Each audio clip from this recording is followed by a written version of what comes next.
Hi guys. Ayan! Hindi, dahon lang nalaglag. Sige, lakad. Ah! Papa dito! Mapagpalang araw ulit mga idol. Ngayong araw dalawin ulit natin mga silo. Baka may mga nakalas na silo kagabi dahil malakas ang ulan. Dito ka dumaan.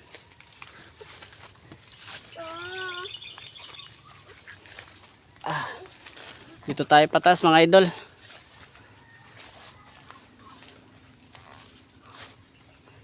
Dito muna natin unahin bago doon yung tabing sapa.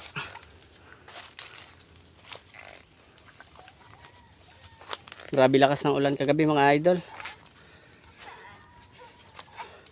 So dito halos wala pa rin, ayan. Tsaka yung isa. Buti hindi nakalas kagabi.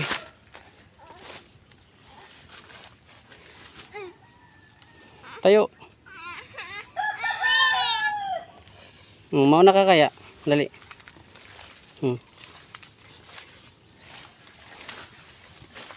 Mandahan. Nakalas doon na idol sa may unahan. Titignan natin kung nakalas lang siguro. Oh, huwag mahawakan baka bumaklas. Nakalas lang mga idol. Walang huli.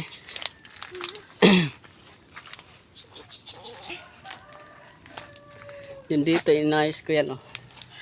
Pero bibihira lang ang dumadaan na tikling dyan. Ito naman, yung kumalas. Nakailang huli na yan. Ikabit ko muna mga idol. So ayan mga idol, ikabit muna natin dahil nakalas na yung isa. Siguro sa lakas ng ulang kagabi. Dahan, tumba ka.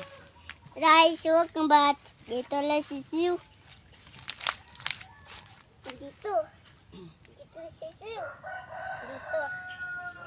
Dito lang sisiw. Tali. Tidak.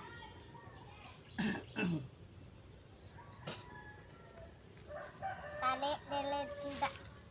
Sisiw mo no. Dito lang sisiw mo no. Tali. So mga idol, naikabit na natin. Punta naman natin yung iba. Pagpalang araw mga idol. Nakaisa na naman tayo ng tikling. Ayan. So ngayong araw, dalawin naman natin yung dito. Sa malapit sa sapa. Baka sakaling may huli tayo. So hindi ko na ipakita idol kung saan ko nahuli ito dun sa taas. Kasi alam mo naman pag may kasama tayong bata, hindi agad-agad mabibidyohan kasi mas gusto niya siya hawak na cellphone. So dito mga idol, wala pa ring huli yan. Hindi ko alam dito sa kabila mga idol. Pero kita ko naman hindi pa kumakalas yung kahit yun dyan, meron pa rin yan dyan. So doon tayo sa unahan mga idol. Tignan natin kung mayroong huli. Hindi ko lang alam mga idol kung yung ganitong klaseng tikling na puti ang dibdib ay babae o lalaki. Kasi ngayon lang ako nakahuli ng ganitong klase ng balahibo ng tikling. So yung karamihan sa nahuhuli ko mga idol ay yung parang bulik yung kulay. Parang bakiki kung kung tawagin. May nag-suggest naman sa akin mga idol na mas madali daw manghuli kapag ang gagamitin natin sa paninilo ng tikling sa panghuhuli ay bingwit, kawil, tsaka tansi. Sabi ko meron naman tayong tansi, kawil lang ang wala, saka wala tayong pain. Kasi kailangan doon may pain tayo, yung maliliit na isda o kaya bulate. Meron naman tayong makukuha bulate kung tutusin. Kaso nga lang magukay pa tayo sa lupa. So dito idol walang huli, ayan. Wala pa rin dito. So dito wala pa rin mga idol, halos Halos dito wala rin hanggang doon. Handan. So doon naman sa dulo yung laging nakakahuling silo. Dito pa lang tanaw na kasi yung baligwasan nun. Kapag yun kumalas. Ilot.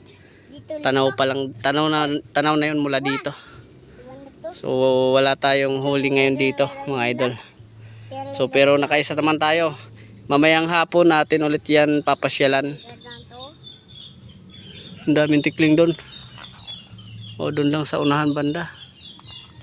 Hindi na kasi ako idol pwede magkabit doon eh. Kasi hindi na yan lupa ni Kuya AD. Tsaka baka ma-trespassing tayo dyan. So hanggang dito lang talaga ako sa gilid ng sapa. Yun lang talaga yung pwede natin kabitan. Dito hanggang dyan pwede rin ako magkabit. Kaso nadadaanan kasi yan ng tao at saka madalas pinagsusugahan ng kalabaw. Kaya masisira lang din yung ating silo dyan. Kaya hindi tayo nakapagkabit dyan ng silo. So doon ako nangabit ng silo mga idol. Ayun yung napakalagong mga damo doon sa taas na yon. Doon yung silo ko na pinagkakabit kanina. Nakita nyo naman doon unang video. Doon po. So dito maganda sana dito mangabit mga idol ng silo. Kasi malagaw din yung damo. Kaso nga lang may nakatira dyan sa unahan. Kaya mas maiging dito na lang din tayo sa gilid-gilid ng sapa, at least malapit din sa bahay. Ayun yung bahay ko mga idol. Kitang kita na dito. Kaya mas madali lang dumalaw mga idol sa silo pag malapit lang yung bahay. Kagandahan nga sana mga idol kung malapit tayo sa palayan. Yun sana yung the best na pagkabitan ng mga silo. Kasi palayan. Kaso wala namang palayan dito mga idol. Tsaka mahirap lang din dito idol makahanap ng labuyo. Kagaya sa bundok na marami talaga yung labuyo na pwedeng siluan. Dito ay tikling, alamid o kaya musang, bayawak. Yun ang masisilo dito kung yun ang pagtsatsaga natin. Pero kung meron sanang labuyo mas maganda. Kasi mas malaki-laki yung mahuhuli mo kung may labuyo. So yan lang mga idol. Thanks for watching po sa ating video at maraming salamat din po sa pagsama palagi sa paninilo ko. Sana po huwag kayong magsawa sumuporta sa kagaya kong maliit na content creator. Thank you po. Ingat kayo palagi. God bless.